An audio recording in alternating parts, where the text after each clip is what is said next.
ఒకసారి ఈ స్టోరీ వినండి. అనగనగా ఒక పిల్లవాడు, ఆ పిల్లవాడికి ఒక చిన్న చెల్లి కూడా ఉంది. ఈ పిల్లవాడు అందరికీ షూ పాలిషింగ్ చేస్తూ డబ్బులు సంపాదిస్తూ ఆ డబ్బులతో చెల్లిని బాగా చూసుకుంటాడు. అలా ఒక రోజు ఒక వ్యక్తికి ఈ పిల్లవాడు షూ పాలిషింగ్ చేస్తూ ఉంటాడు. షూ పాలిషింగ్ చేస్తూ ఉండగా ఈ పిల్లవాడు పొరపాటున బ్లాక్ కలర్ అతని ప్యాంటుకి అంటిస్తాడు. అది చూసిన ఆ వ్యక్తి కోపంగా ఆ పిల్లవాడిని తిడుతూ ఉంటాడు. ఇంతలోనే ఆ వ్యక్తి యజమాని వచ్చి కారులో కూర్చుంటాడు. యజమాని ఆ వ్యక్తిని కారు తీయమంటాడు. కొన్ని డబ్బులు ఆ పిల్లవాడి ముఖం మీద ఇసిరి వెళ్ళిపోతాడు.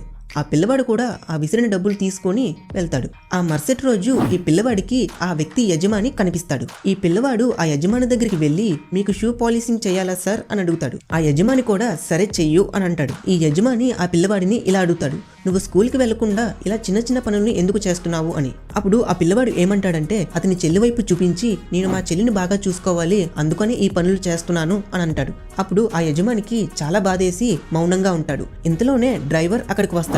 ఆ పిల్లవాడిని చూసి వెంటనే వచ్చి ఆ పిల్లవాడిని తన్ని ఇలా అంటాడు, యు నాస్టీ ఫెలో, నువ్వు ఇక్కడేం చేస్తున్నావు, నీకు ఇక్కడేం పని, నువ్వు ఇక్కడ నుండి దూరంగా వెళ్ళిపో అని అంటాడు. అప్పుడు ఆ పిల్లవాడు ఏడుస్తూ ఉంటాడు. ఆ యజమానికి బాగా కోపం వచ్చి ఆ వ్యక్తితో ఇలా మాట్లాడతాడు, ఇలాగే నువ్వు కూడా ఒక వీధిలో పని చేస్తూ ఉంటే నేను నిన్ను తీసుకురావడం మర్చిపోయావా? ఇలా నేను ఒక్కరోజు కూడా నీతో ప్రవర్తించలేదు, చెడుగా మాట్లాడలేదు, ఇప్పుడు నువ్వు ఈ చిన్న పిల్లవాడిని తక్కువ చేసి చూస్తున్నావు, నీకు నువ్వే సిగ్గు తెచ్చుకో అని కోపంగా అంటాడు. అతన్ని ఉద్యోగంలో నుంచి తీసేస్తాడు. అప్పుడు ఆ యజమాని ఆ పిల్లవాడి వైపు చూసి, నేను మీ ఇద్దరిని నాతో తీసుకెళ్తాను, మిమ్మల్ని బాగా చదివిస్తాను, నాతో వస్తారా అని అడుగుతాడు. ఆ పిల్లలు కూడా ఒప్పుకొని అతని వెనకాల ఆనందంగా వెళ్ళిపోతారు. అండ్ ఈ స్టోరీలో మీకేం అర్థమైందో కామెంట్లో చెప్పండి. అండ్ వీడియో నచ్చితే లైక్ చేయండి.